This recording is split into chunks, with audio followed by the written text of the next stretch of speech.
अस्सलाम वालेकुम। कैसे हैं आप सब? उम्मीद है आप सब खैरियत से होंगे। आज हम बना रहे हैं मूंग दाल खिचड़ी, वो भी प्रेशर कुकर में। बहुत ही मज़ेदार और आसान सी ये रेसिपी है। तो चलिए हम स्टार्ट करते हैं रेसिपी को बनाना।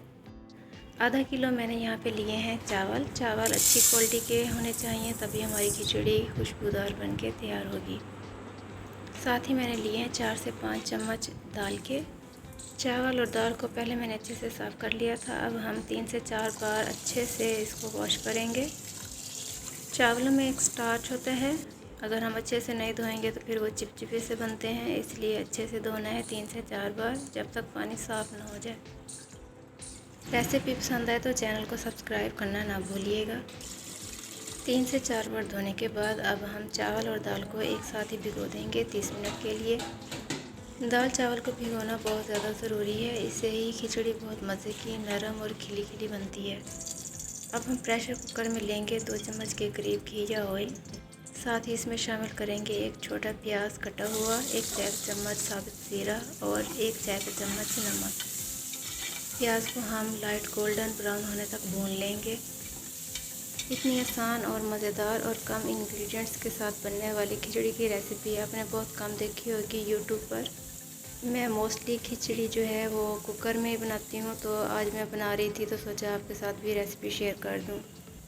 आप देख सकते हैं प्याज गोल्डन ब्राउन हो चुके हैं। अब हम इसमें शामिल कर देंगे 1 लीटर पानी। इस स्टेज पर आपने नमक को टेस्ट कर लेना है। मैंने टेस्ट किया था, मुझे नमक कम लगा था, इसलिए मैंने आधा चाय का चम्मच और नमक ऐड किया था।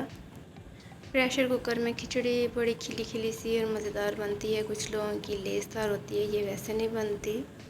पानी में बॉयल आ चुका है तो भिगे हुए दाल चावल हम इसमें ऐड कर देंगे और फिर एक बार चम्मच हिला के इसे अच्छे से मिक्स कर देंगे। मिक्स करने के बाद मैंने ढक्कन बंद कर दिया था और ऊपर से लिड लगा दी थी और इसको प्रेशर दिया था सिर्फ 5 मिनट के लिए। बस 5 ही मिनट में फिर हमारी खिचड़ी बनकर तैयार हो गई थी। बहुत ही सिंपल और कम इंग्रेडिएंट्स के साथ बहुत ही मज़ेदार सी हमारी ये खिचड़ी की रेसिपी है। आप इसे ज़रूर ट्राई कीजिएगा और चैनल को सब्सक्राइब करना ना भूलिएगा। 5 ही मिनट के बाद ये देखें बहुत ही मज़ेदार सी खिचड़ी रेडी है। एक बार चम्मच से हिला देंगे ताकि जो स्टीम है वो निकल जाए और चावल हमारे खिले खिले से रहें।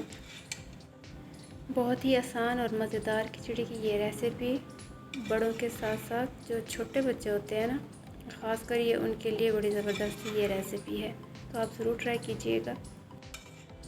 उम्मीद है आपको रेसिपी पसंद आई होगी। मिलते हैं नेक्स्ट वीडियो में। दुआ में याद रखिएगा। अल्लाह हाफिज़।